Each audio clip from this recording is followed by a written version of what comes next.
Everyone. Welcome to the second semester. Today, let's see, this week we're going to do relativity and we're going to do particle physics next week.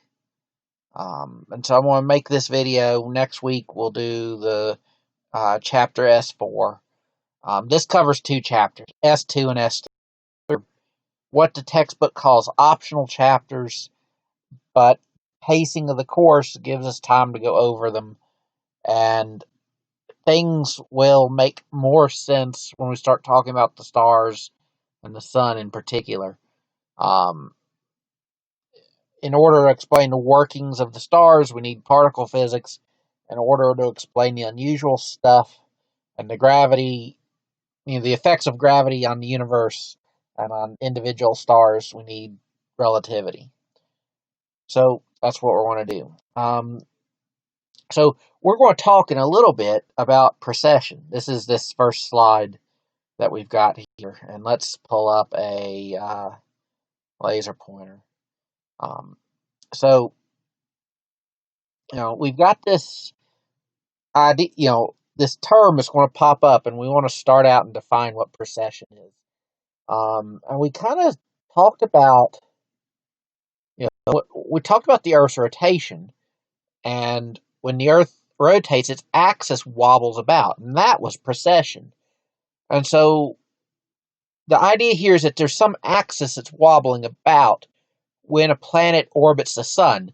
The rotation of the Earth is what's called spin angular momentum. The object spinning, and its angular momentum vector is changing. It points in slightly different directions, and that happens to be along the axis, so the axis moves. So for a planet, its angular momentum vector changes, and it happens to be in some direction pointing perpendicular to the direction between the planet and the sun. So it's into or out of the screen here. And so that's going to wobble around. And what it's going to do is change a planet's orbit. For most planets, this is not a big deal. But for Mercury, it was noticeable, and we had no idea why. And it led us to look for a missing planet. In the same way we looked for Neptune and Pluto, we looked for something inside Mercury's orbit that would perturb the orbit. And then once relativity was developed, we came to the conclusion that you didn't need it. Everything was explained by relativity instead. So we're going to go forward on this and try to tell you the gist of, and I'm sure in your mind you have some ideas about relativity, and the goal here is to basically hit the highlights, is to not make you calculate a bunch of stuff that is well above your pay grade. This is about what is the qualitative effects that we have to tack on to normal physics to explain the motion of objects in the universe. So, it chunks. S2, chapter S2 is the special theory, chapter S3 is the general theory. The general theory means it includes gravity.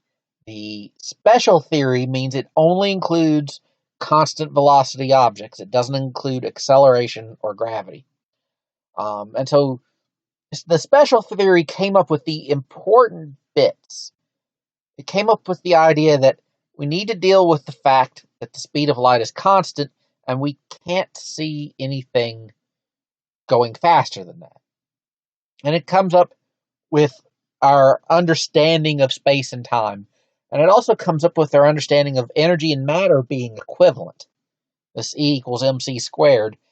We'll get into how that shows up. The general theory tacks on acceleration and gravity.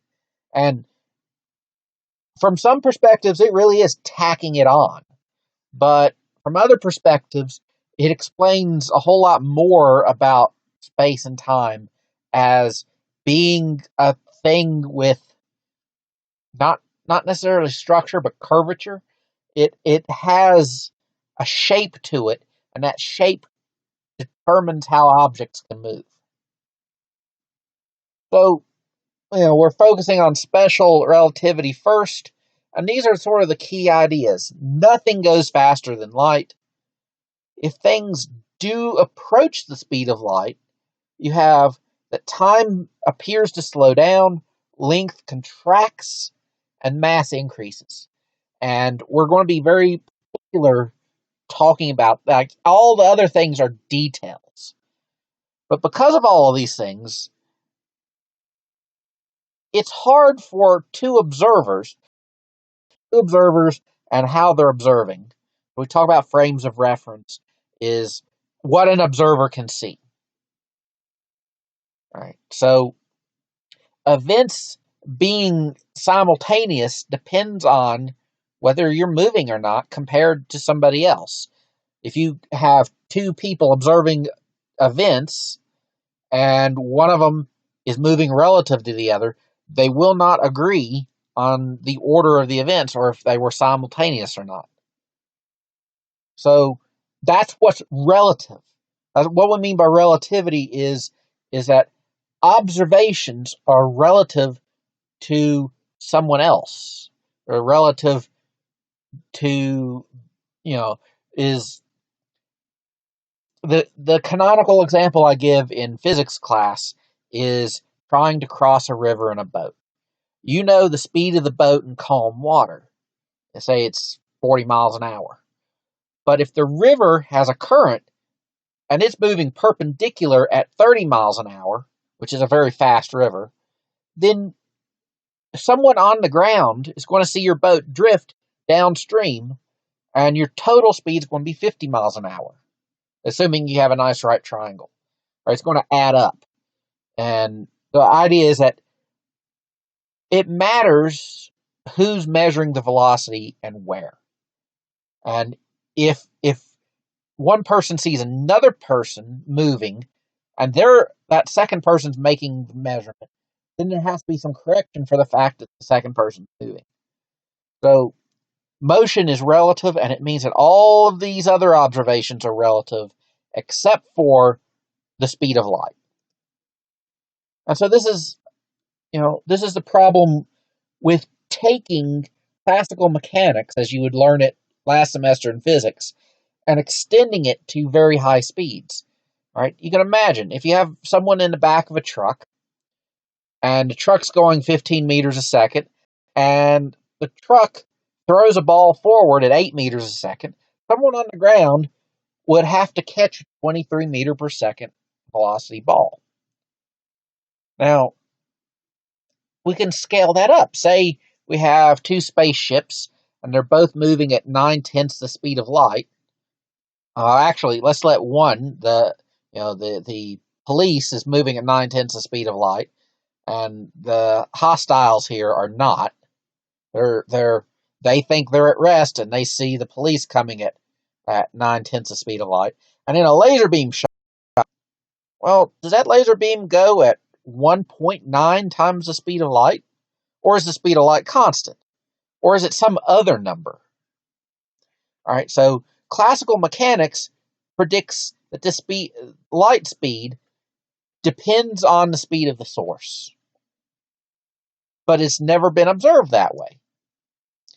So we wanted to find some other stuff. We talked about observers, and we also want to talk about reference frames. When we talk about reference frames, you have to imagine an observer there. Earth thinks they're at rest. All right, so if you're standing on the surface of the Earth and you're watching the space shuttle take off, you clearly think you're at rest. But in chapter 1, we talked about the surface of the Earth rotating, so you're moving.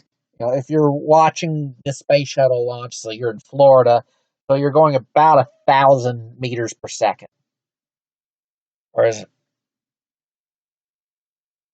Maybe it's 1,000 kilometers an hour. It's unimportant. The point is due to the rotation of the Earth. And then the Earth is orbiting, so you're picking up a few 100,000 kilometers an hour, and then the sun is moving around the galaxy. And so there is no, that we can tell, absolutely at rest position. So everyone assumes that they are at rest. If someone is standing in the plane watching the same event, watching the space shuttle take off, And NASA has observers that do this for launches. They're in planes to make measurements and to make observations. It's easiest for the person in the plane to assume they are at rest, which means they see the ground moving. And that's when you measure speed in a plane, you measure speed relative to the airflow over the plane, and you measure the ground speed. How fast is the ground slipping below you? And that's what we mean by reference frames. It's the measurements are relative to some observer, and that observer may be moving relative to some other observer. So the question is there a preferred frame? Is there a frame that actually is at rest? And physicists tried to find one. They had an idea, and they looked at the consequences of a frame that would be at rest. How could you measure it? Right. So there's some other problems in classical mechanics. So for the longest time, the speed of light wasn't something known to be finite. It took the first effective measurement was Romero's measurement of the eclipses of Io by Jupiter, and realizing that they would be late when the Earth was further away. And because they were late, right, the idea is that they knew when they would occur based on the Earth being near. So when the next one occurred, it didn't occur at the right time because the Earth had moved. And so you could measure that time delay between the prediction and the observation and use it to measure approximately the size of the Earth's orbit. But you could measure the size of the Earth's orbit in other measures, so you could deduce the speed of light. Right? You could take a constant speed of light and figure out the size of the orbit, or you could take a known size of the orbit and figure out the speed of light. And they came up with a reasonable measurement. But there were some questions. So light is finite speed. That means something's moving. What is it? They didn't know what light was. There was the whole debate about, is light a particle or a wave? We talked about this in chapter 4. The double slit experiment by Thomas Young said that light is a wave. The photoelectric effect, as described by Einstein and measured by many others, said light is a particle. Eventually, they're both. But importantly, Maxwell said that it was a wave, and the wave was in electric and magnetic fields. And we talked about that. So we're trying to define what is the waving thing. It turns out fields aren't a tangible thing that you can like poke around. They're effects that you can feel. They're not touchable, but they're measurable. And so that's how it is. What is this light moving to relative to, and could we use that to define a preferred frame? And so they came up with this idea of an ether, is that the universe was filled with an ether all throughout space, and that was the thing that waved when light propagated. So they had an analogy like water. When there's a water wave, water had to move. When there's sound, air particles have to move. And so when there's light, space particles, ether had. So the idea was, could we measure the speed relative to the ether? Maybe the ether was moving, but even if it was, there's no reason to think that one chunk of it would be going faster than another chunk. It's stuff, and it's just out there, and the easiest thing to presume is that it's at rest. And so, let me go back a second. So Maxwell determining that light is electromagnetic waves, and these 4 equations, which I don't expect none of you to understand, but they eventually describe an equation for a wave. So when Maxwell formulated his understanding of electricity and magnetism that allowed for light, then there was a problem, is that you could imagine experiments where someone doing the experiment sees an electric field. They assemble some charge, and there's an electric field. And then they move that charge around. They flow current through a wire, and there's an electric field propagating. But let's say they assemble it, and the charge is at rest. According to them, there's just an electric field. Someone else that's moving would see that charge moving and then see a magnetic field instead. So that some observers would see electric fields and other observers would see magnetic fields. That doesn't make sense. And that's why I say to you in the beginning, they're not the thing that is real is the effect on matter.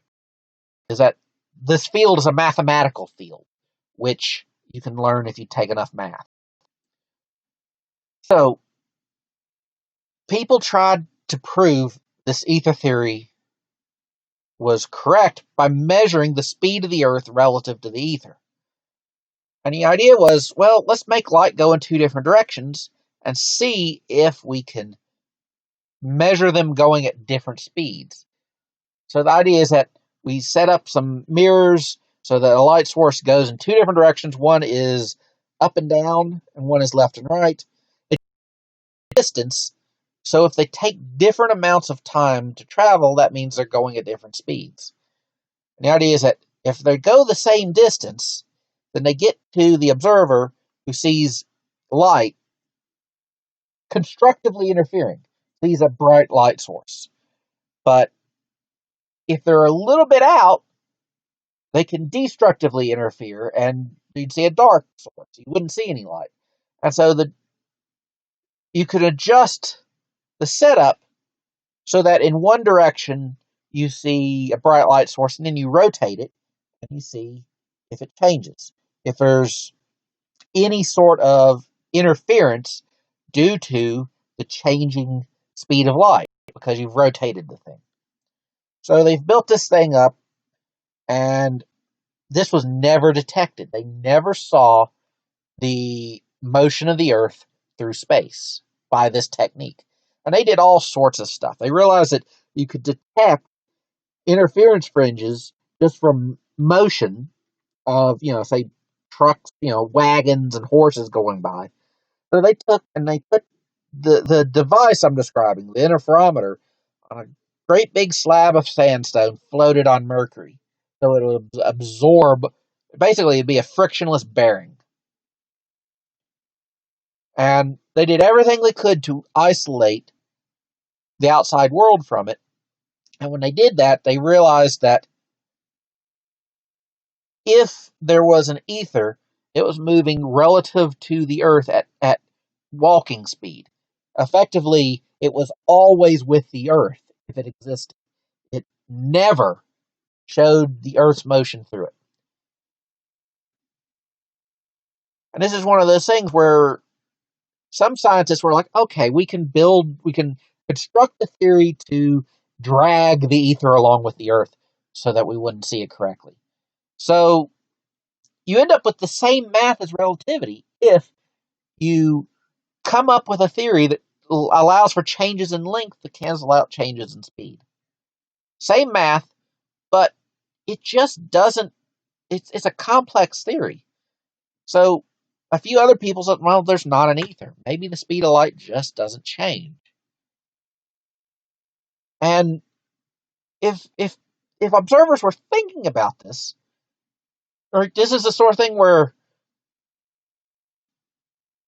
a car crash would not be unbelievable from your perspective, but this theory is being developed before cars. We're talking about horse crashes, and that tends to be a little more rare. So the gist of it is, imagine an observer watching two cars crash at right angles. Well, one car is moving perpendicular to the light leaving the crash, and so its light occurs, its light has a speed c, some constant. The car approaching the observer gains the velocity of the car, so it's c plus, say, 100 kilometers an hour.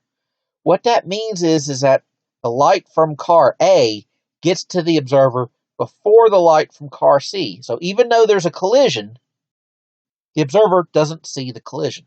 He sees car A go through the collision point and car B goes through it. So this doesn't make sense. There can only be one speed for light, as far as we can tell. Otherwise, people would observe things that didn't happen or fail to observe things that did happen, even though the light can get there. So the speed of light has to be the same. And the gist of it is that the speed of light has to be the same for everyone, or we get paradoxes. Now that sounds weird because we're going to talk about paradoxes in relativity, but they're paradoxes in our understanding of nature. It's not paradoxes in the actual theory. Is that if we apply the theory correctly, there is no paradox. So understand this is a paradox is in that nature should not ever allow a car crash to happen and you not be able to see it because of different speeds of light. So relativity comes up with these two postulates. One, the laws of nature are the same for everyone. Is that if events happen, people should be able to describe the events. You know, if we drop an object, people should be able to say the object falls. They might attribute different causes to it. One might say it's like an acceleration, another might say it's gravity. But if things happen, people should be able to describe those things equivalent. Maybe not in the same order, but actually, everyone should agree that the car crash in the previous slide happened. The other thing that's revolutionary is that the slide is the same for everyone. And we enforce that and we ask what are the consequences of that. All of relativity follows from this. These are the postulates. And so Einstein explored the consequences. That's what was so different. Is that everyone else considering this, they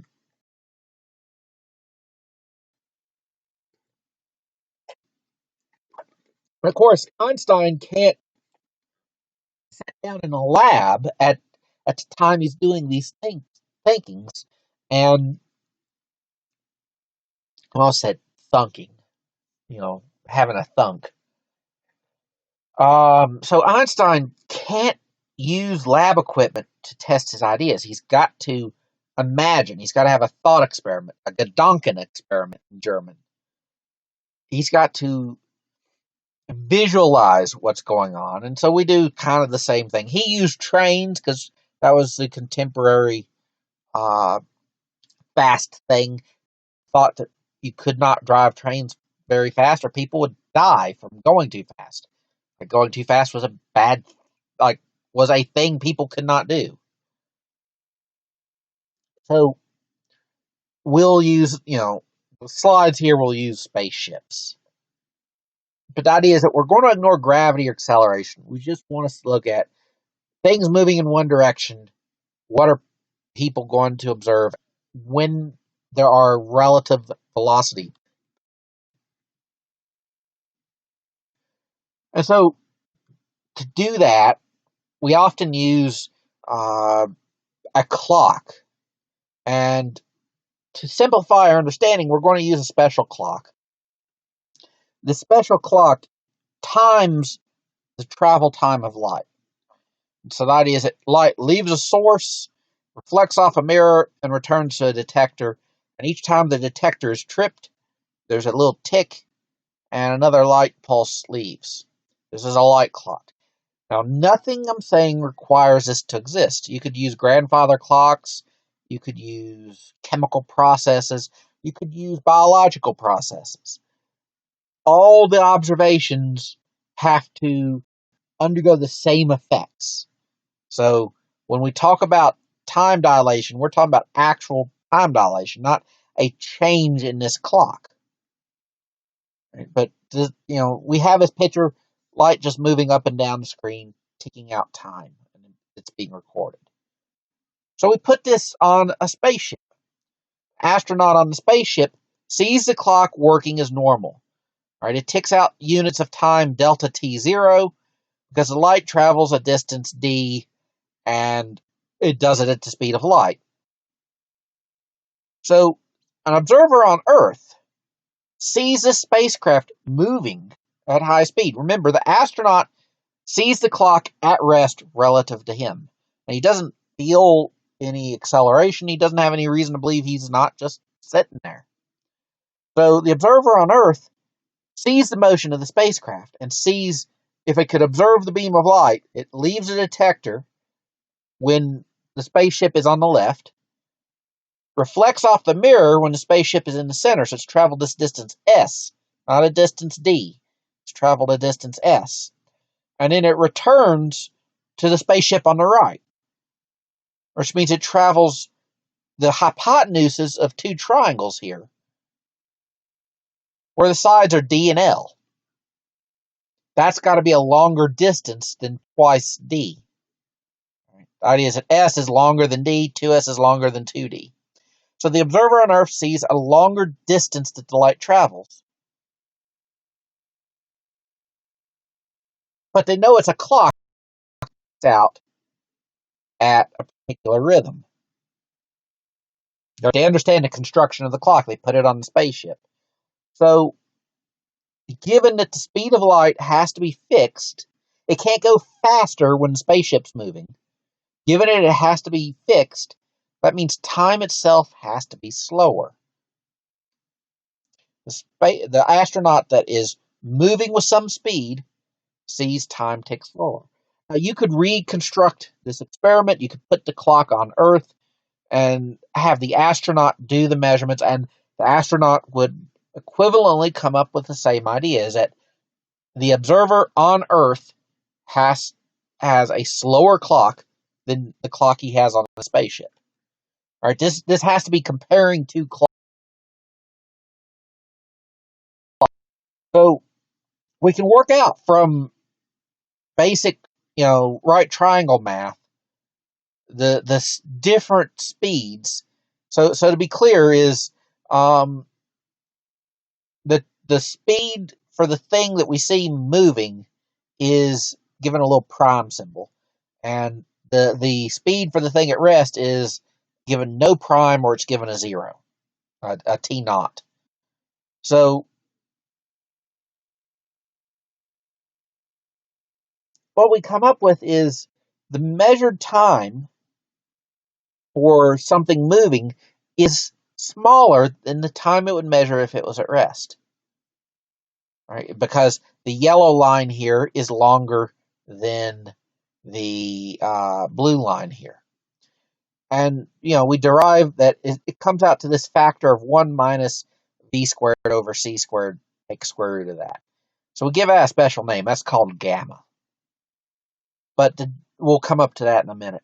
But the gist of it is an observer that sees a clock moving sees the time tick out slower on that clock.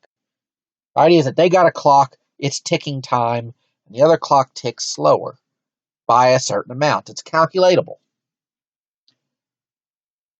And that's what we call time dilation.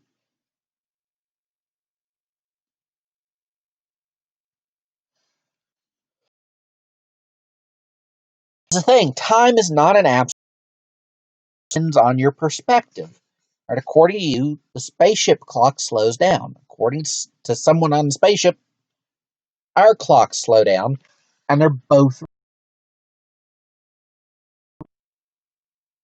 Time is not absolute. What you're doing is you're watching the ticking of the clock, but the two observers can't agree on when the clock is ticking because they have to see it with the travel time of light and everything involved. So there's a formula for time dilation, and the effect is plotted. And so we have the speed of the clock on the x-axis and the ratio of the observed times on the y-axis.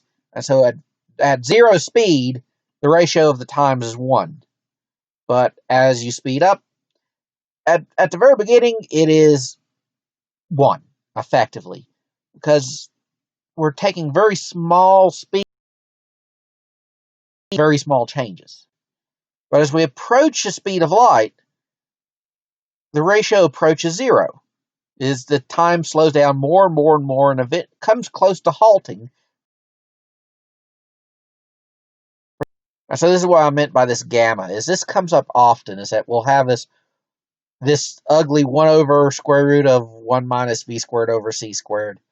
This thing will come up in other formulas, and so we can just tack it in. And so we'll show that function, gamma on the y and v over c on the x, will go to infinity as v approaches, or v over c approaches 1. As a very small additional effect at very low speeds. We don't see relativistic effects in our daily lives. We see it when things are moving at very high speeds. All right, so I want to talk about simultaneity a bit, and probably elevators are the closest thing that we would have to things that grasp. The original Gedanken experiment is lightning hitting a beginning and end of a train that is moving at speed. Someone on the train would see one lightning strike before the other, maybe, but someone on the ground might see it at the same time or see the second one occurred first. Right? They would see the effects out of order, or maybe one observer would see it simultaneously and the other wouldn't.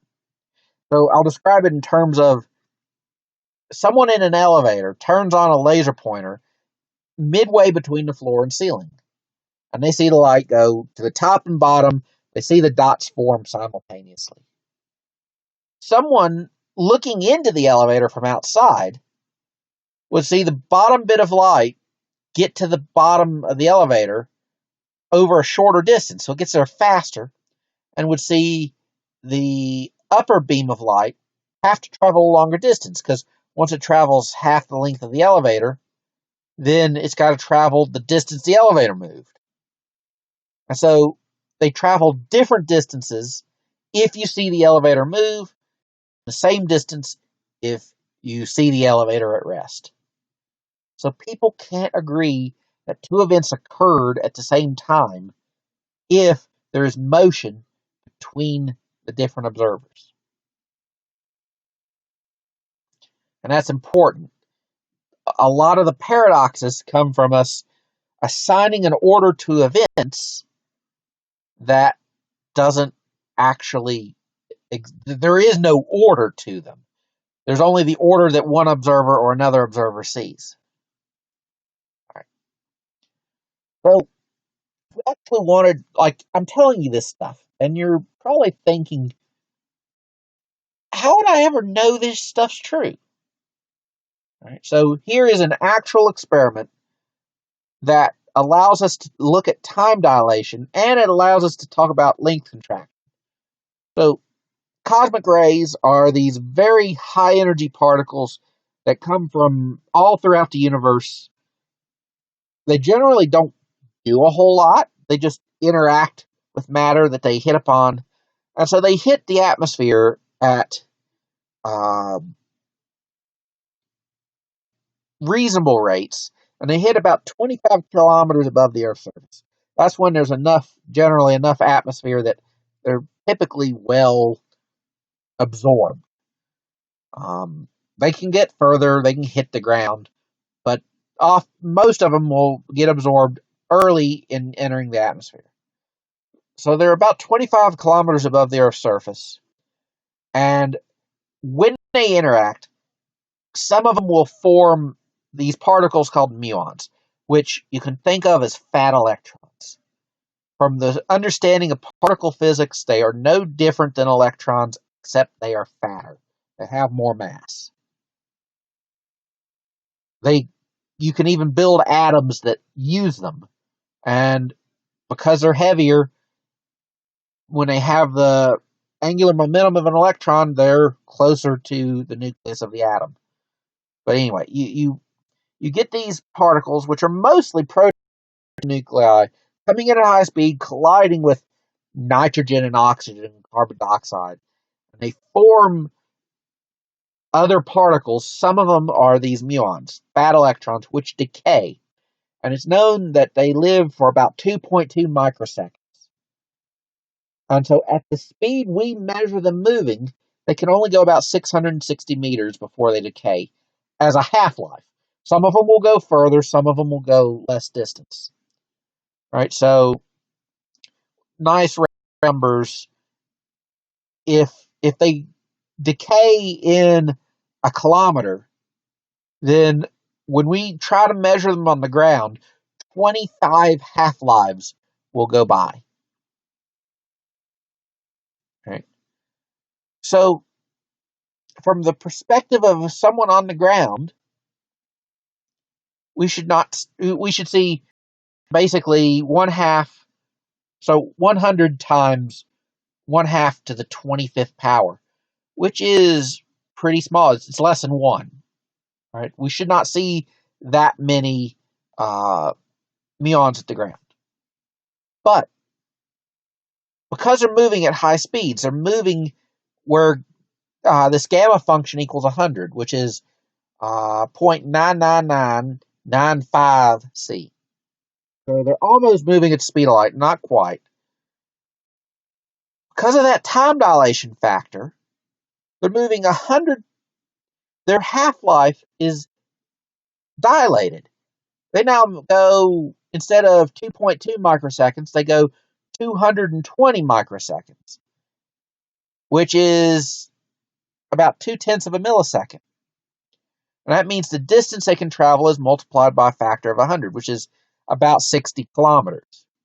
Which means as they travel through the Earth's atmosphere, they don't experience an entire half-life. And when we measure them at the ground, there is more of them than we should see. The actual measurement is measure them on a mountaintop, so you get a baseline, and drive to the bottom of the mountain, measure them again, where you figure out how many decayed from the travel at the top of the mountain to the bottom. Well, that's what we see. We measure that the muons we actually observe the time dilation of a muon's clock, which is half-life. And so they hit the ground. Now, from the point of view of the muon, it's at rest. It will decay in 2.2 microseconds on average. But the Earth is moving at super high speed, and that 25 kilometers of atmosphere is really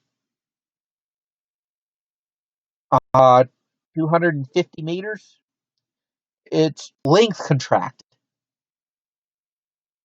The atmosphere of the Earth only needs to be about 660 meters thick for it to make it through.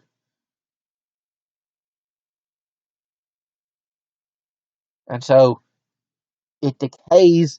So the decay of the muon, which would occur on the ground, the muon agrees because it's on the ground when it decays. The observers in the labs agree because they see the muons on the ground. But the description of what's going on is different.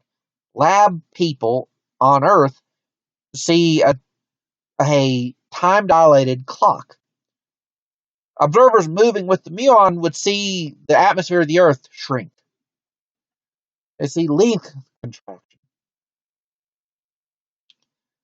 Right? And so this is a thing that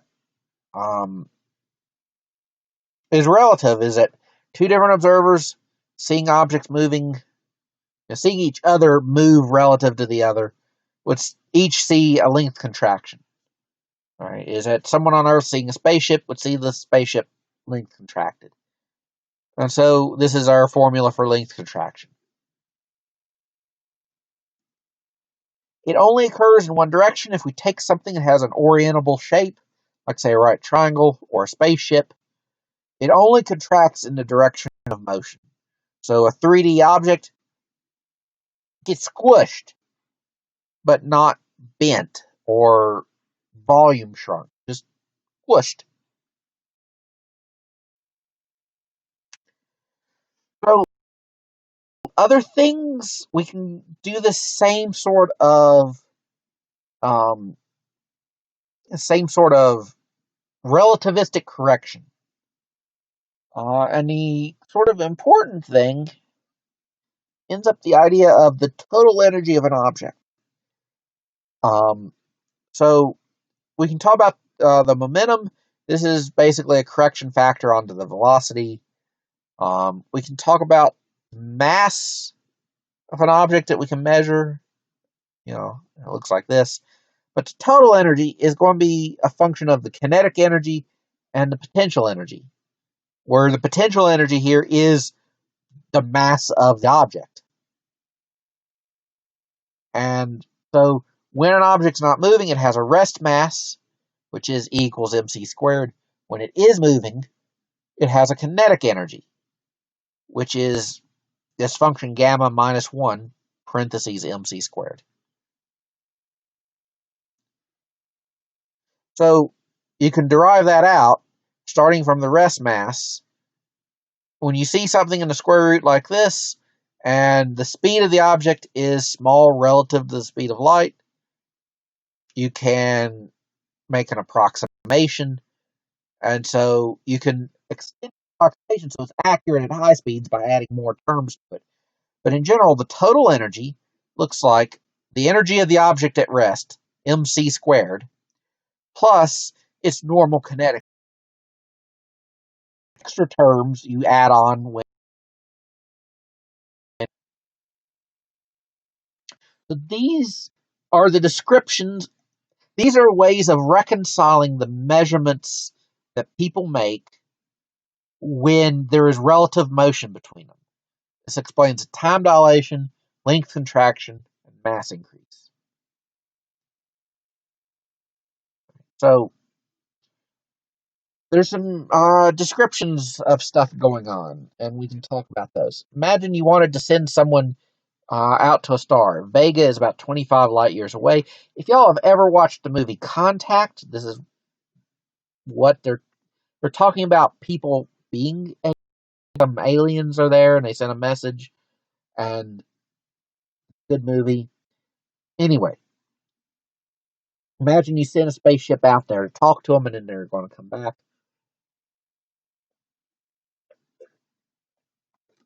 So if we were to observe light moving, if we could observe a particle of light moving, it would take 25 years to get there. If you could travel 99.9% the speed of light, you traveling would only see the trip take 2 years. What would happen is you in the spacecraft would see the distance between the Earth and Vega shrink by a factor of, you know, the distance would be 2/25th the actual, the distance an observer on Earth would measure. Now, that's the thing, is that the observer on Earth would see a 25-year trip roughly, plus a little bit. So you would age 4 years during this trip in the spacecraft, and the observer on Earth would appear to age 50 and a little bit years. And you can say, well, why is that? Right. Well, the problem is for you to compare your actual ages, you have to eventually get back together at some point, or you have to realize that you have to make the trip. You have to either make this trip one way and then radio back, or you have to make the trip both ways. Either way you make the trip, it requires acceleration. So one of you actually feels the effect of velocity, and so it makes sense that one of you would be older than the other. One of you would have actual time dilation or actual length contraction. All right. So, yeah, I mean, you could set the experiment up where you're going at high speed, and then you coast by the Earth, and you measure time starting from there, and then you Vega. But the gist of it is, if you can compare measurements and there's acceleration, then someone has actual effects on them. If there is no acceleration, then you can't really compare your. The gist of it is this idea of one person making one set of measurements and one person making another. All right, but say you went back to Earth and you're 4 years older, and the people on Earth are 50 and a little bit years older. How would you understand that? Right? Is it the people on Earth would have experienced 50 years go by? They would have experienced 50 years of biochemistry. They would have aged. Some of them would have died. Some would be born. You on the spacecraft, experiencing 4 years of life, experience less biochemistry. Right? Your clock runs slower. Now, your clock doesn't actually slower. You just covered less distance. From your perspective on the spaceship, you covered a smaller distance for it to only take, 2 years out and 2 years back. The people on the Earth explain your age by time dilation. You explain your age by length contraction. It doesn't matter how you explain it, you'd get the same outcome. All right. So that's chapter S2. That's special relativity is hard to wrap your head around sometimes. It's okay. Gravity on. So this is a not a famous image, but an image that shows what I need it to show. You'll notice that there are some effects in the image. There's some lines in different places. And the gist of it is that these effects, some of these effects represent the same object, but the light from that object is bent around a heavy, massive object. This is what's called gravitational lensing. And so we'll be show you good examples of that. But the gist of this, the spacecraft story, sending someone to Vega and back, and if you were to look that up, you would look up what's called the twin paradox. You send your twin off in space, and they don't age as much because they travel at a high speed. Except they say they didn't travel at a high speed, you did. Because you're on Earth, and they saw you go away at high speed. So the gist of this is, one of you sees time dilation, and the other sees length contraction. And that's the thing, is that distances in space and durations in time are not absolute. But there is something that is what's called invariant, something that both of you could measure. And that is a four-dimensional combination of this. It's called space-time. So, if you're inclined to understand this in terms of math, you know what a vector is in physics. It's something that has length and direction, and we describe it by a set of numbers. In this case, we almost always use two numbers in physics, but it's actually three. Well, it's actually four. The three spatial dimensions, and then one it's time. And the gist of it is, the real thing is the length and direction of that thing, of that vector. Not the individual numbers you put into the machine that describe the length and the direction of it. So two people could have two different sets of numbers, and it equals the same vector, and it could just be because they're in different positions, or one's now and one's later, or a combination of those two things. Maybe their numbers are coming from different coordinate systems, different frames of reference. But the gist is the vectors are the same, and so there is a thing that's invariant. So the idea is that space and time are linked. There's a thing called space-time. And that space-time may be curved. We imagine drawing a picture of a coordinate system and vectors on it, and it's flat. Or we imagine a map, and we want to travel somewhere, and if you drive to DC, or you drive to Charlotte, or drive somewhere in West Virginia, the small distances, the Earth appears flat.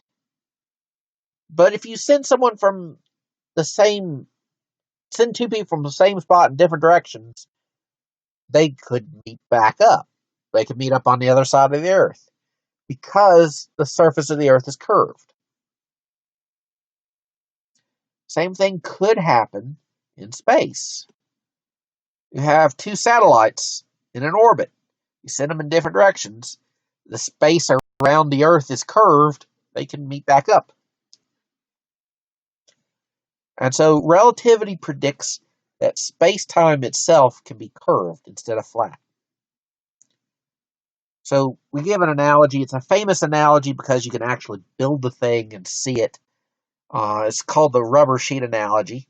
And the gist of the analogy is that mass causes greater distortion in space-time. Like putting a mass on a rubber sheet causes a dimple, and the heavier the mass, the bigger the dimple, bigger the bending. And effectively that's what and we simplify it as mass, but it's also density, is how tightly is it. Um,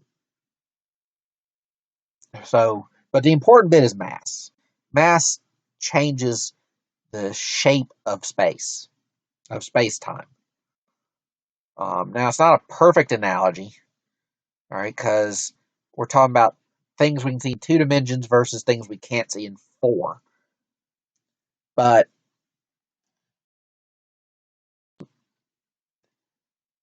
to actually talk about the curvature of space, we just try to define what we mean by straight lines. And we have this problem on Earth, is short distances, it's just a direct straight line. Something like a flat 2-dimensional space, the shortest distance between 2 points is a straight line. On a curved surface, it becomes what's called a great circle. It's a curved line, but any other line you draw will be larger. So we define those things, and those great circles, they're what we call geodesics.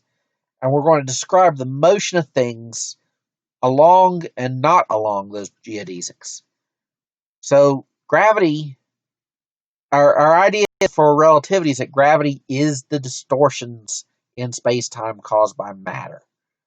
And what you get out of that is you get the time runs slowly when there's gravity around, more gravity, more slowly time runs. Black holes can exist.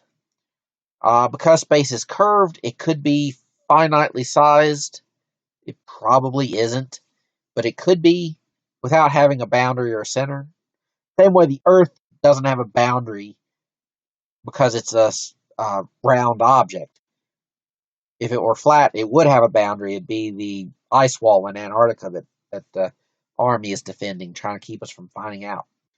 The Earth is round. There's no boundary to it, but it is a finite size.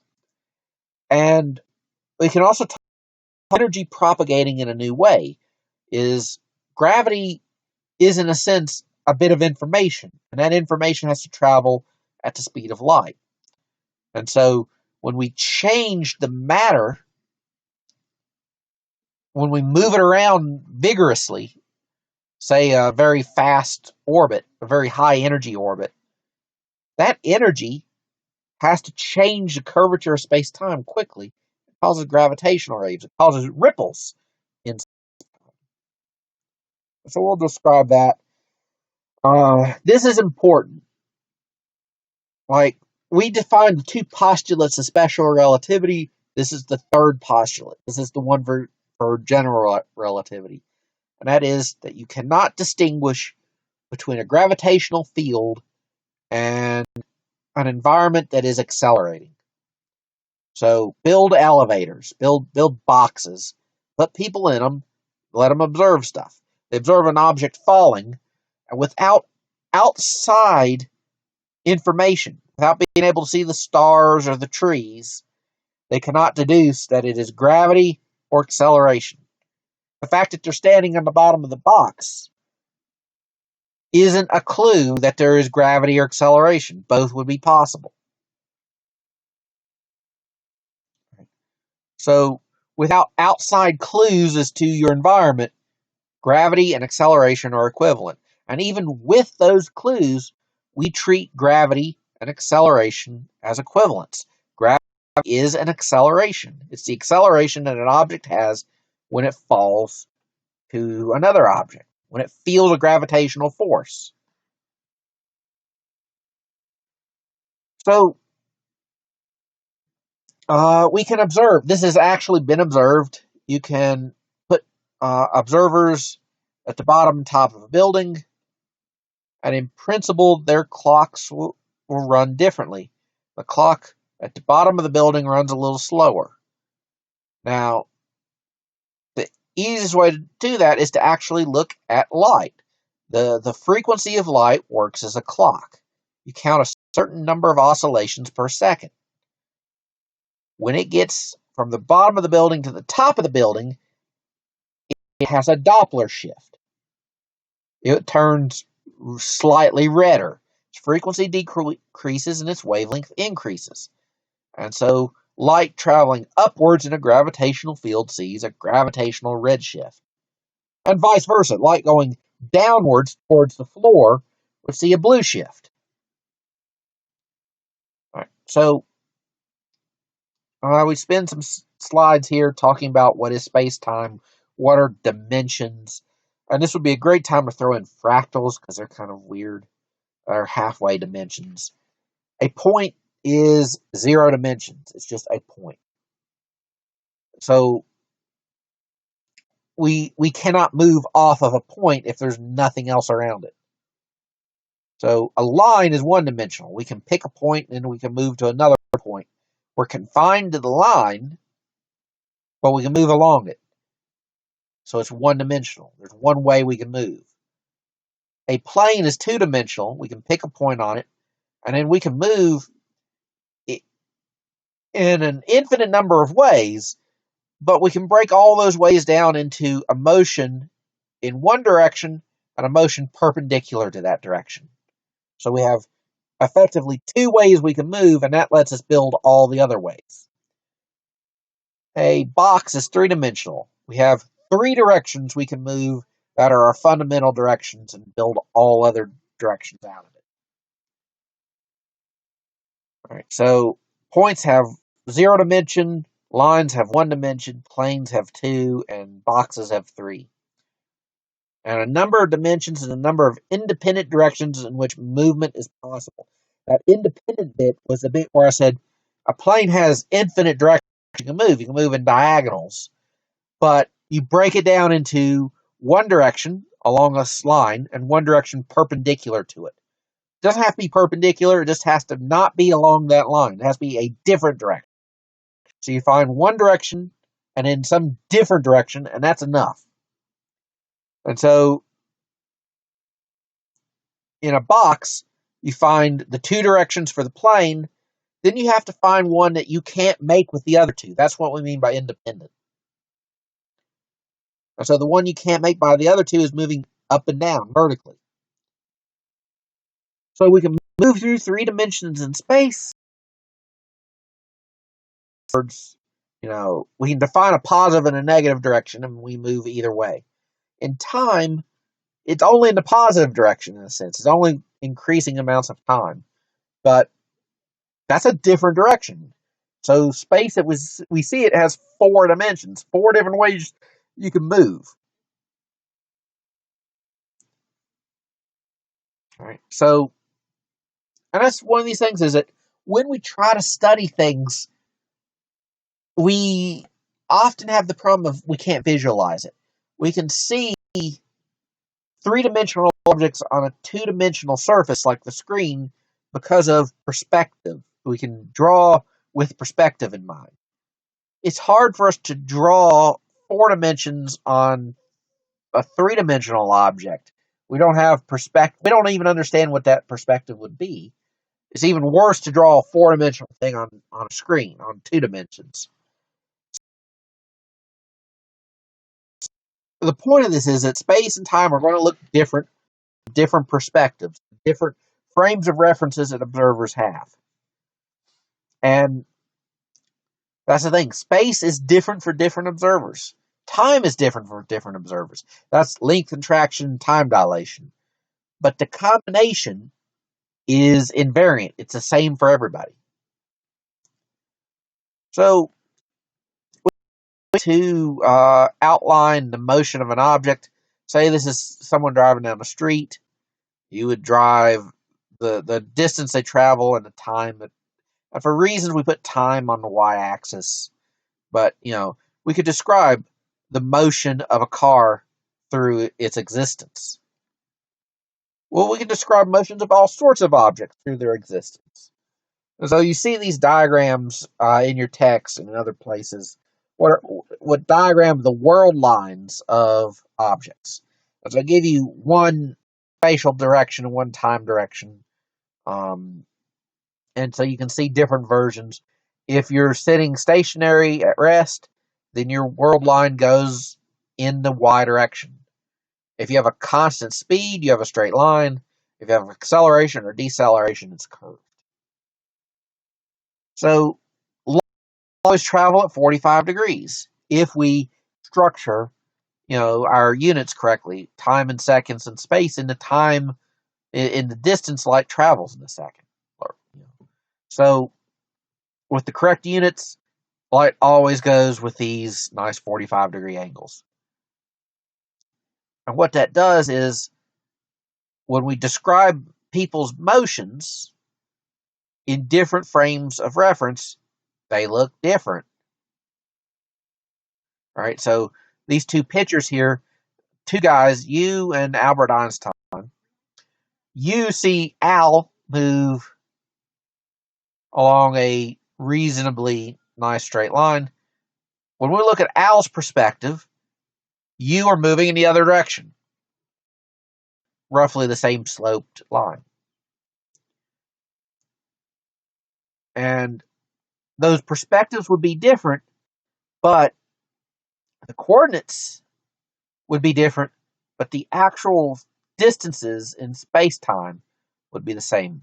Here, we show the distance between, we put a normal XY axis on, and we show something where the positions of these change by 3 and 4. You get to distance on the red line is 5. Rotate your coordinates, the distance between those points are still 5, even though the coordinates have changed. So that's what we mean by this invariant distance, is the distance is the same no matter what the coordinates say. And that's what we get with the thing observers agree on is this combination x squared plus y squared plus z squared minus ct squared. That thing is the thing that is invariant. All observers agree on that.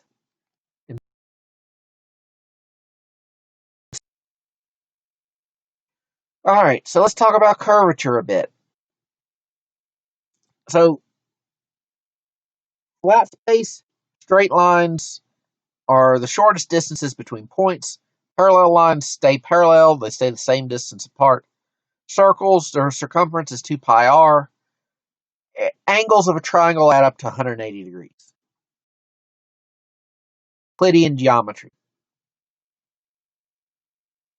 Curved surfaces don't do that. And we've known that. We had the Earth, and we had the fact that you had to have spherical geometry to deal with, distances that are shortest paths are great circles. So we knew things were off on the surface of the Earth because it's a sphere. The actual fundamental mathematical in geometry. Riemann was a guy who decided to talk about curved surfaces. He also talked about other sorts. So spheres look like the Earth. And the shortest distance is not the one that's short on a map, it's the one that's short along the surface of the Earth. So on a sphere, you can have a triangle and its sides, its angles will add up to greater than 180. The circumference of a circle can be smaller than 2 pi r because r does not represent a straight line, it represents a slightly curved line. You can have points on the equator with lines leaving parallel and converge at the poles. So you can also have something shaped like a saddle or a Pringles chip, and that has the opposite curvature. Right? You still have a curved line being the shortest distance between points, but that is part of a hyperbola. The angles of a triangle are less than 180. Parallel lines diverge, they get further apart, and the circumference of a circle is still greater than 2 pi r. It's still a curved radius.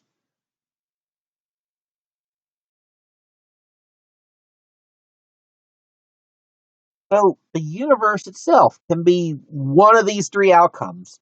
And those outcomes depend on how much matter and how much energy is in the universe.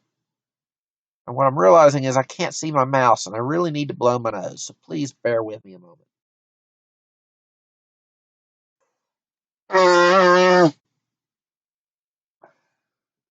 So we think that the universe is either mostly flat or saddle shaped. We think it's infinite in extent. A spherical universe would be finite in extent. It might be really big, but it's finite. Now it means there's no edge and there's no center. It's just if you went in one direction, you end up back where you started. If you had time to travel that far. But in none of these cases do you really need a center or an edge. We're just talking about looking at a big chunk of it and saying, oh, it's not flat. So according to the equivalence principle, if you feel a force, you're being pushed off of a straight line path. And a straight line path is one of these geodesics, the straightest possible path through the space-time. Right? That's when you're floating freely. You feel no forces. Forces make you take a longer path through space-time. So that's what gravity is. Gravity is a force between objects. And it makes you take a path through space-time.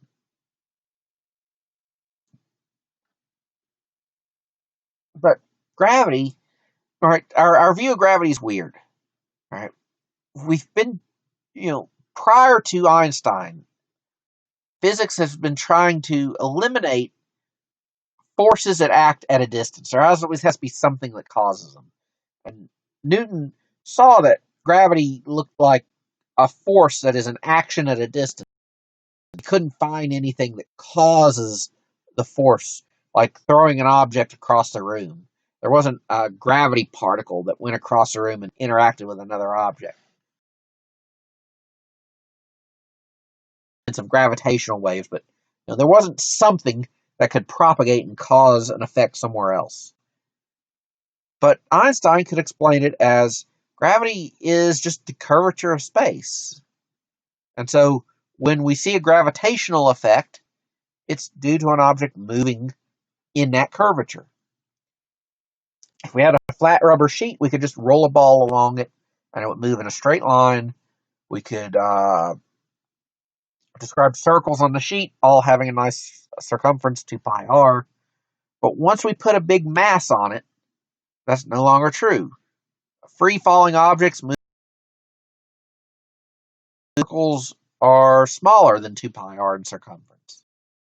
We see curvature once we put a mass on the sheet. So, again, you have to realize that's a model.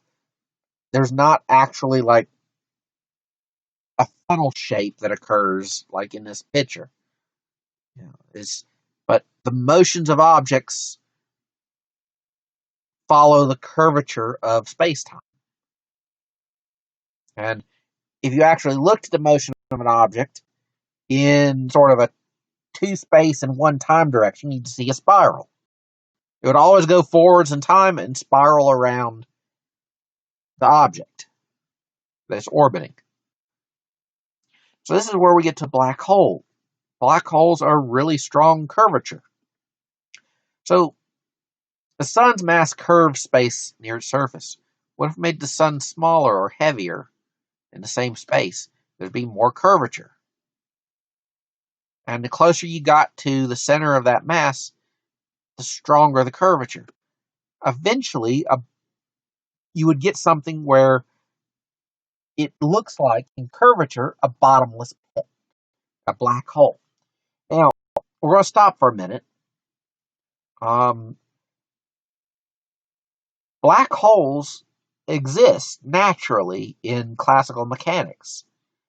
The definition of a black hole is something that light cannot escape. And we define escape velocity in chapter 4. Just set the escape velocity to be the speed of light, and you can find for any object a radius from it that light cannot escape from.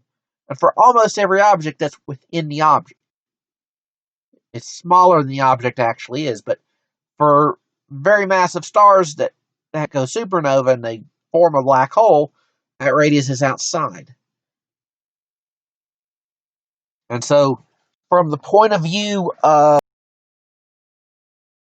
black holes again as the objects, and we'll go through what you would see investigating a black hole, but as a relativistic object, it represents a hole in space-time. It represents a point of infinite curvature, a point where the event horizon is where you can't escape from it.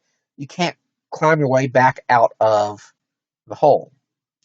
Of course, a hole would not be like a hole in a rubber sheet that's dimpled in. It'd be a three-dimensional surface. So, we already talked about the twin in about middle of this video, which is getting super long. I'm sorry about that. The gist of it is part of the twin paradox invokes the fact that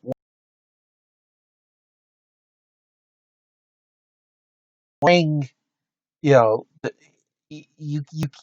either can't describe the problem the way it's described, or one of them is accelerating, and you can figure out which one is.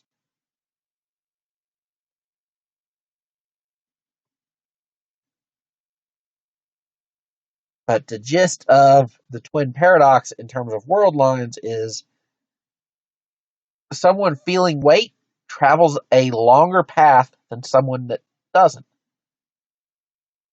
Maybe. Or maybe you don't.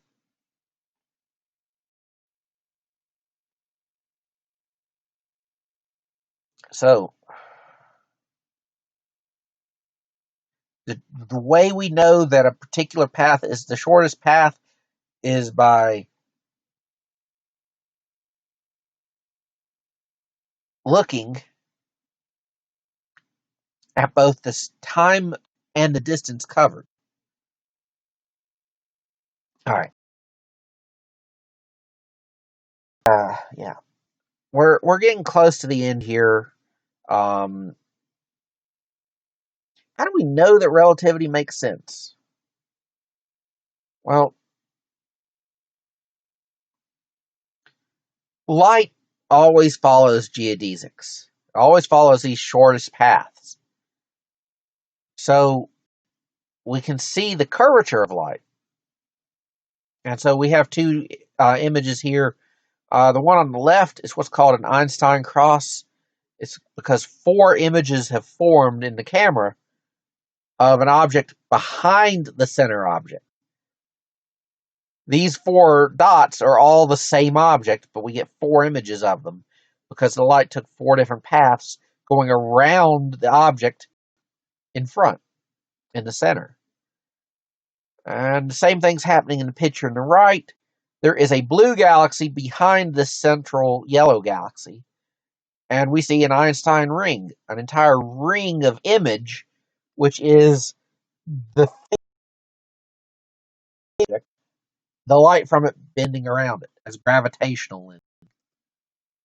So there's a couple different ways we can obviously see gravitational lensing. The first of that was seeing an eclipse that occurred after World War One, and seeing stars that should not be visible because they were behind the sun, but right at the edge of the sun, and so we could see the light bend around the sun and actually see it.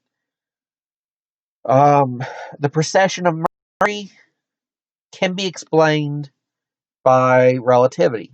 When we first started considering problems, one of them was that Mercury precesses. Its orbit changes as it moves around. And the wiggle room, the amount it changes, was enough to convince people that there was a planet perturbing Mercury's orbit. But with relativity, it's just enough to explain it. So we talked about lensing. This is the outline of the solar eclipse experiment, seeing a star behind the sun, but the light bends, and so it appears not behind the sun. And the amount of the bending agrees with relativity. The actual description of what they were looking for was a change of something like 1 3/4 arc second during the eclipse of, and I can't remember what star they were looking at. It's one of those fairly interesting things. They knew this eclipse was going to happen, so they traveled to see it, and they saw it, and it was like not that long after the theory was created that they knew it was plausible. We've seen different examples of gravitational lensing here and here that I've already explained. We talked about gravitational time dilation, the redshift, and other sorts of time dilation. So in your notes, you'll have this slide static, but these are animated GIFs. That's the correct way to pronounce it, GIF, GIF. A massive object that is moving in the correct way produces waves, produces ripples in space-time, which are called gravitational waves. And this looks like the motions of charged particles producing light in electromagnetic fields. So the waves carry information about how mass is shaped and how it's moving. And these waves are weird, stretchy ripples that look like this. Those are, on the left, a plus sign, because they move up and down and left and right. These are particles on a ring that are between them would be stretched horizontally and vertically, or in this shape, basically diagonal. So we kind of talked about polarization of light, and it was vertical or horizontal. Here we have kind of a plus and an X direction. So what do I mean by a distribution of mass? You study enough relativity, and we're talking a few years into undergraduate physics, then you can eventually show that perfectly spherical don't do much. But if you have like 2-point masses, like say 2 black holes, and they're orbiting each other, that is a distribution of mass. It changes. They'll take one orientation, and then a quarter orbit later, they're in another orientation, and they keep rotating over and over and over, and they form ripples that ripple forwards, and that carries energy away, which means that they have less energy, they get closer together. And this getting closer together means that the change in position is more dramatic, the waves are larger, eventually go whoop. In fact, somewhere in the notes, I think I have the sound, and it sounds kind of like it. It goes whoop. We'll see if it'll play here as I go through these. Now, the area near these black holes are going to look really weird, warped, and we'd have to measure these on Earth, and it's really hard to do that. So there's a couple of different ways you can try to do that, and I'm going to tell you the plausible ones. One is seeing that whoop sound as the objects getting closer and closer together. So we look at two neutron stars that are orbiting each other, and we see that the orbit changes, and the orbit changes because energy is lost, and the only way this energy can be lost is through gravitational waves. There's not enough light coming from it to explain the decay in the orbits. It has to be gravitational waves. Now, that's not actually seeing the waves themselves. There could be something else. So we want to look directly for them. So we build and in America, the thing we built is called LIGO. It's two detectors, one in Washington, one in Louisiana. They're about 4 kilometers long in right angle directions, and they're basically the mirror here and a mirror 4 kilometers away in each perpendicular direction. And you look for the change when a gravitational wave hits, the change in shape of the land and of these tubes. And so this device, as built,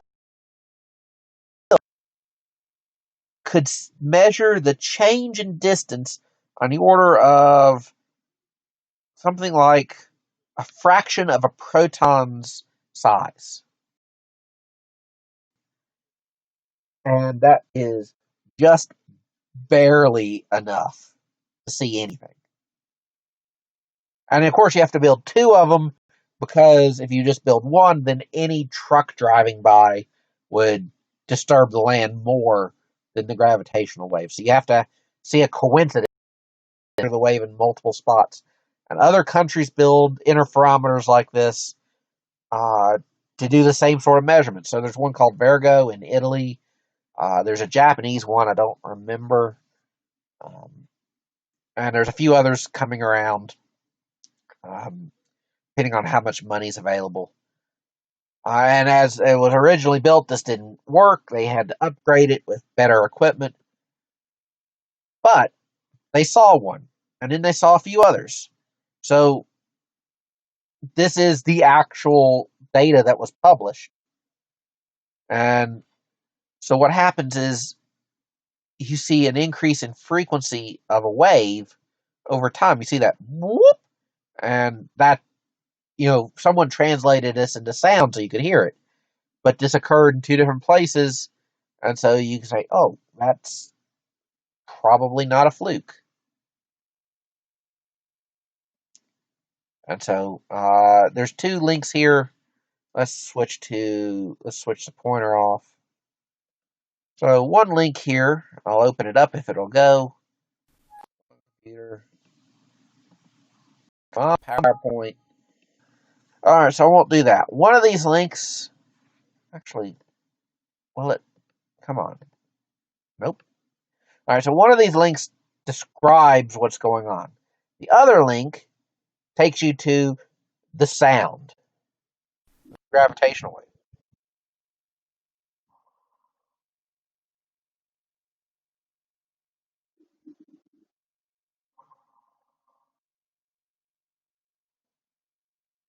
So I highly recommend you look at those videos. Of course, you know, um, there's other detections, and then there's other people that are trying, we're at the point where we've just built a device that can see gravitational waves, maybe, and skepticism as well. So this is the sort of thing where we're trying to figure out whether we trust this or. But in general, there's been a fair number of observations. We're probably seeing gravitational waves, and that means we have a way of looking. When we described how we look at the universe, we described a whole lot of ways to look with light. This is a way to look without light, and it's a whole new thing. It gives us new information, and it gives us information on things that, in principle, we shouldn't be able to see anything about, like black holes. So that concludes the slides. We're going to cut this video really quick. Next week, we talk about particle physics so that we'll understand how stars work. I hope y'all had a good break. Welcome to the second semester stuff.